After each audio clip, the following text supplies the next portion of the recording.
भारत और कोरिया के बीच में हॉकी सेमीफाइनल मैच आज खेला गया, जो कि लगभग 1:30 बजे शुरू हुआ था। एशियन गेम के अगर मैं इतिहास की बात करूं ना, तो भारतीय टीम के पास कुल मिला के कुछ लगभग 3 गोल्ड हैं और आई थिंक कुछ 9 सिल्वर मेडल होंगे और 3 कुछ ब्रोंज मेडल होंगे। भारतीय टीम ने कई बार फाइनल में जगह बनाई है एशियन गेम के इतिहास में, पर हर बार उनको पाकिस्तान के हाथों ही हार का सामना करना पड़ा था। पाकिस्तान की टीम सबसे सफल टीम है एशियन गेम में, जिन्होंने सबसे ज्यादा बार हॉकी में गोल्ड मेडल जीता है, पर वो उनकी पुरानी टीम थी। और सबसे ज्यादा बार जब हम फाइनल में पहुंचे तो हमारी भी वो पुरानी वाली ही टीमें थी, जिन्होंने ओलंपिक में भी झंडे गाड़े हैं। तो आज की पाकिस्तान की टीम बिल्कुल जैसे कुछ नहीं कर पा रही है, हमारी टीम तो चलो फिर भी अच्छी कर रही है उनके मुकाबले।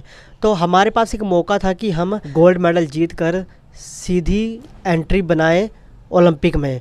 तो गोल्ड मेडल जीतने से पहले हमको सेमीफाइनल में कोरिया को हराना था। आखिरी बार एशियन गेम में 2014 में हमने गोल्ड मेडल जीता। उसके बाद 2018 में ब्रोंज मेडल से ही संतोष करना पड़ा था। 2014 में जब हमने गोल्ड मेडल जीता तो हमने सीधे ओलंपिक में एंट्री मारी थी। हालांकि कोरिया बहुत मजबूत टीम मानी जाती है अगर हम एशियन टूर्नामेंट की बात करें, एशियन टीमों की बात करें। और रैंकिंग के हिसाब से अगर हम देखें तो हमारी रैंकिंग कोरिया के हिसाब से बहुत बेहतर है। कोरिया की रैंकिंग लगभग कुछ 12वीं है और हमारी टॉप 3 में है, हम तीसरे नंबर पे आते हैं। तो क्या हुआ मैच में आपको पूरा बताता हूँ A to Z एकदम डिटेल से, कि हम जीते कि हम हारे, हमारी उम्मीदें कायम है गोल्ड मेडल के लिए कि खत्म हो गई। तो बस आप वीडियो को लास्ट तक बने रहिए, चैनल को सब्सक्राइब जरूर कीजिए। और महिलाओं के सेमीफाइनल मैच किसके साथ है, क्या अपडेट है, क्या रिकॉर्ड है, तो इन सब अपडेट के लिए हमने ये वाली वीडियो बनाई है, आप जाकर देख सकते हैं। सबसे पहले मैं आपको बता दूं, जो पूल मैच हुए थे वहाँ पर हमने अच्छा परफॉर्मेंस दिया था। 5 मैच हमने खेले थे अपने पूल में और हमने रिकॉर्ड तोड़ गोल किए थे विपक्षी टीमों पर। हमने 58 गोल किए थे और सिर्फ 5 गोल खाए थे, और ये काफ़ी बेहतरीन परफॉर्मेंस। तो मैच की शुरुआत हुई और शुरुआत से ही हमारे हॉकी टीम के कोच ने बोला था, हमने वैसे ही परफॉर्मेंस की। कोच का कहना था कि हम शुरुआती मिनटों में ही कोरिया पर दबाव बनाने की कोशिश करेंगे, और वैसा ही किया। मैच के 5वें मिनट में ही हार्दिक सिंह ने गोल करके भारत को 1-0 की बढ़त दिला दी और कोरिया पर दबाव बनाना शुरू कर दिया हमने।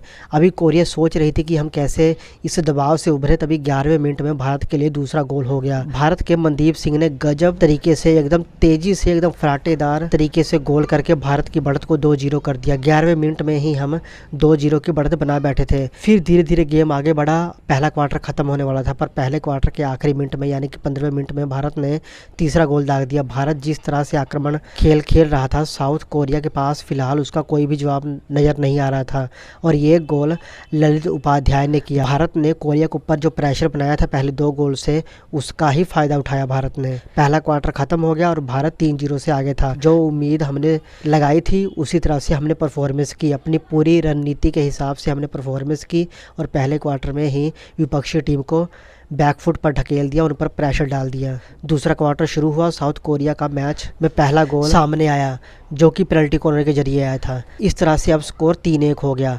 भारत अभी भी 3-1 से आगे था, तो भारत के पास मौका था कि कोरिया पर हम और प्रेशर बनाएं। साउथ कोरिया की ओर से जद्दोजहद लगी थी कि भाई साहब किसी ना किसी तरह से स्कोर बराबर करना है, और इसी जद्दोजहद में 20वें मिनट में कोरिया ने एक और गोल कर दिया। ये गोल यंग मांजे ने किया और अब स्कोर हो गया था 3-2। अब भारत के लिए भी थोड़ी खतरे की घंटी फील हो रही थी कि भाई साहब यहाँ पर एक गोल और होता है तो कोरिया फिर हमारे सर पर चढ़ के हमको टेंशन दे सकती है, तो किसी ना किसी तरह से कोरिया को फिर बैकफुट पर ढकेलना ही पड़ेगा। तो इसी प्लानिंग के तहत जैसे ही दूसरा क्वार्टर ख़त्म होने के कगार पे था, कुछ ही मिनट का खेल बाकी बचा था, तभी भारत ने अपना चौथा गोल दाग दिया। भारत ने पेनल्टी कॉर्नर अर्जित किया और अमित रोहिदास ने 24वें मिनट पर मिले इस पेनल्टी कॉर्नर को गोल में तब्दील करके भारत का स्कोर कर दिया 4-2। एशियन गेम में भारत ने इस मैच में अभी तक आक्रामक रुख ही अपनाया हुआ था। भारतीय टीम जिस तरह से खेल रही थी, वो दिख रहा था कि भारतीय टीम यहाँ पर ब्रॉन्ज या सिल्वर जीतने नहीं आई, वो गोल्ड मेडल के लिए ही आई है, वो ओलंपिक में सीधी एंट्री मारने के लिए ही आई है। अभी तक भारत ने इस मैच में 3 फील्ड गोल किए थे और एक पेनल्टी कॉर्नर से गोल किया था, जो कि अमित रोहिदास द्वारा आया था। हाफ टाइम तक भारत ने 4-2 का स्कोर कर दिया था। पहले क्वार्टर के 3-0 की बढ़त के जरिए ही भारत ने पूरा प्रेशर बना के रखा कोरिया पर, कोरिया को एकदम पूरा दबा के रखा। कोरिया के पास कोई जवाब नहीं था कि किस तरह से वो भारत का अटैक को रोक सके। हाफ टाइम तक जब दोनों टीमें अपने अपने पवेलियन में वापस लौटी तो भारत के दिमाग में यही चल रहा था कि यहाँ से किसी ना किसी तरह से कम 2-3 गोल और करेंगे और फिर बॉल को अपने पास रखेंगे, ज़्यादा पोजीशन अपने पास रखेंगे और कोरिया को सिर्फ यहाँ से वहाँ भगाएंगे। और कोरिया के पास ये प्लानिंग थी कि हम गोल करेंगे, अटैक करेंगे एकदम ताबड़तोड़, चाहे चोट लगे चाहे कुछ भी हो, छोड़ेंगे नहीं। बस यही दोनों प्लानिंग के तहत दोनों टीमें वापस आई ग्राउंड में। तीसरा क्वार्टर शुरू हुआ। 42वें मिनट में साउथ कोरिया को पेनल्टी कॉर्नर मिला।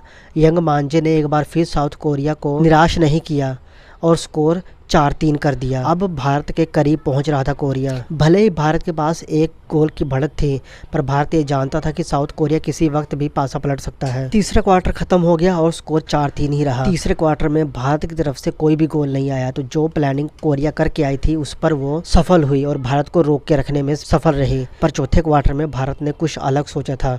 चौथे क्वार्टर में भाई साहब इतना प्रेशर था दोनों टीमों के ऊपर और ज़्यादा प्रेशर कोरिया के ऊपर था। इसका सीधा सा एग्जाम्पल मैं देता हूँ कि कोरिया के जब 8 मिनट बच गए थे खेल के लिए, तो कोरिया के एक खिलाड़ी को चोट लगी और काफ़ी टाइम तक मैच रुका रहा, उसको बाहर जाना पड़ा। और उसके अगले ही मिनट में जब मैच शुरू हुआ तो कोरिया के खिलाड़ी ने एक काफ़ी तेज़ शॉट खेली जो कि सुमित के थाई पर लग के गई और सुमित भी थोड़ी देर के लिए लंगड़ा के चलते हुए दिखे थे।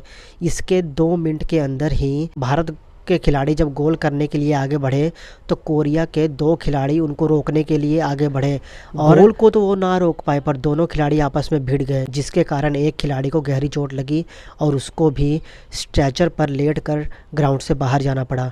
तो इतनी सारी घटनाएं, इतने सारे एक्सीडेंट ना चाहते हुए भी हो गए और हमको चौथे क्वार्टर में ये सब देखने को मिला कि कितना प्रेशर था कोरिया की टीम के ऊपर। दोनों टीमें चोट खाने के लिए तैयार थी पर मैच गंवाने के लिए नहीं। चौथे क्वार्टर में जब एंटर हुआ, थोड़ा स्कोर की बात कर लेते हैं, तो 4-3 का स्कोर था। जब मैंने बताया कि कोरिया के एक खिलाड़ी को चोट लगी तब 4-3 का ही स्कोर था। 8 मिनट का खेल तब बचा हुआ था। पर जब सुमित को चोट लगी उसके 1 मिनट के बाद जब भारत के खिलाड़ी ने 5वां गोल किया, तब उस वक्त 2 खिलाड़ी उनको रोकने के लिए आए पर वो गोल को ना रोक सके और हमने 5-3 का स्कोर कर दिया। इसके बाद कोरिया ने देखा कि नहीं, अब गोलकीपर की कोई ज़रूरत नहीं है, अब तो 4 मिनट का खेल बाकी बचा है, गोलकीपर को हटाओ, हम ताबड़तोड़ खेल खेलेंगे। गोलकीपर को हटाया और एक खिलाड़ी उसके बदले ले लिया और भारत पर अटैक करने की कोशिश की। 1-2 बार ऐसा लगा कि वो गोल कर सकते हैं पर ऐसा हुआ नहीं। ज़्यादा पोजीशन भारत ने ही अपने पास रखी, गेंद को अपने पास ही रखा। भारत की तरफ से एक चीज़ मुझे देखने में अच्छी लगी कि जब कोरिया खिलाड़ी भारतीय खिलाड़ियों को एकदम डीप में एकदम नुक्कर में लेके जा रहे थे और कई बार ऐसा लगा कि हाथों की मूवमेंट नहीं हो सकती, हॉकी वहाँ पर मूव नहीं कर सकते, पर फिर भी भारतीय खिलाड़ियों ने कलाइयों का बेहतरीन इस्तेमाल करते हुए ऐसे शॉट खेले कि एक बार को देखकर ऐसा आश्चर्य फील होता था कि अरे यार ये शॉट खेल कैसे दिया। और काफ़ी तेज़ शॉट खेल रहे थे भारतीय खिलाड़ी। इससे पता लगता है कि भारतीय खिलाड़ियों का माइंडसेट क्या है। भारतीय खिलाड़ियों की तकनीक में काफ़ी ज़्यादा सुधार हुआ है, उनकी फिटनेस काफ़ी ज़्यादा सुधर गई है और अब चाहे जितना मर्जी विपक्षी खिलाड़ी हमारे खिलाड़ियों को कवर करने की कोशिश करे, पर हम किसी ना किसी तरह से गेंद को उस घिराव से बाहर निकाल सकते हैं और गोल कर सकते हैं। ये माइंडसेट काफ़ी बेहतरीन लगा मुझे। 5वां गोल अभिषेक ने किया था। अब भारत का मुकाबला गोल्ड मेडल के लिए होगा और ये मैच 7 अक्टूबर को होगा। और भारत के खिलाफ कौन सी टीम उतरेगी इसका फैसला हमको आज पता लग ही जाएगा, क्योंकि चीन या फिर जापान, इन दोनों के बीच में ही दूसरा सेमीफाइनल मैच खेला जाएगा। जो भी टीम जीतेगी उसके खिलाफ फिर हम खेलेंगे और गोल्ड मेडल जरूर जीतेंगे। उम्मीद है हम बहुत अच्छा परफॉर्मेंस देंगे। आपकी क्या उम्मीदें हैं कि हम गोल्ड मेडल जीत पाएंगे 7 तारीख को? महिलाओं का भी सेमीफाइनल मैच कल है 6 तारीख को, तो क्या हम कितना स्कोर कर पाएंगे चीन के खिलाफ? चैनल को सब्सक्राइब कीजिए, पूरी तरह से आपको अपडेट रखेंगे हमें एशियन गेम से। मिलेंगे नेक्स्ट वीडियो में, तब तक के लिए जय हिंद।